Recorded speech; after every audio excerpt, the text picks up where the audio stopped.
Peacemaker Season 2 debuted last night with an absolute banger of a first episode, and we got the answer to the question, how will they address the Justice League cameo at the end of the first season? Well, pretty simple, honestly. Within the first 5 minutes, we see it previously on in the DCU, and it goes through all the shots from the first season dealing with the butterflies, and in the end, it shows Peacemaker carrying Harcourt, and he just kind of like fixes his face, like wipes it down, and instead of the Justice League being there, it's the Justice Gang. It's Guy Gardner, Hawk Girl, Mr. Terrific, Superman, and Supergirl in silhouettes there. And Guy Gardner has a funny interaction with Hawk Girl, and that's it. That's how we address it. In this one shot right here, James Gunn says, bye bye, DCEU, and we get right into the episode and break it down. So, Peacemaker's going through some things now. It's 6 months later. He's still trying to figure out himself. He wants to be a hero, so he goes and interviews with the Justice Gang. He's there with Maxwell Lord, Guy Gardner, and Hawk Girl. They're behind glass, of course, and he's having a conversation with them. And every time he speaks or they want to discuss, they flip the switch, thinking he can't hear them. He can. They are just trashing him. Just some very bad insults are kind of like flung back and forth between them about Peacemaker. He storms out, almost in tears, crying. It's a very funny scene overall. If you haven't seen the episode, go watch it now.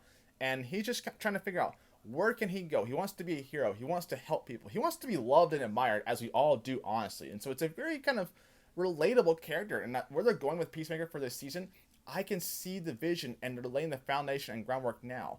So it unfolds. Eagly needs to go out one night, and so Peacemaker opens the quantum unfolding chamber that we saw in the first season that his dad had built in the house where he now lives. So Eagly is now flying around in the chamber, and Peacemaker opens a door.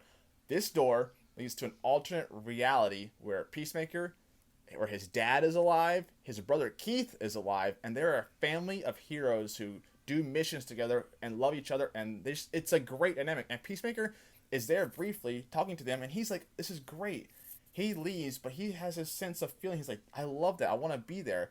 The episode starts to unfold now. He goes through some like conversations with Harcourt, who's going through her own thing. I think this season they're going to kind of mimic Peacemaker and Harcourt and how they're going through their trials and tribulations and the fall from the first season of the show, and also the Suicide Squad. So Peacemaker is just down in the dumps now. Him and Harcourt have kind of a falling out of like an argument. And he's just really just trying to figure that love. So he gets drunk one night. He stumbles back into the quantum unfolding chamber, has a great conversation with his brother and dad in the alternate universe that he's going with them.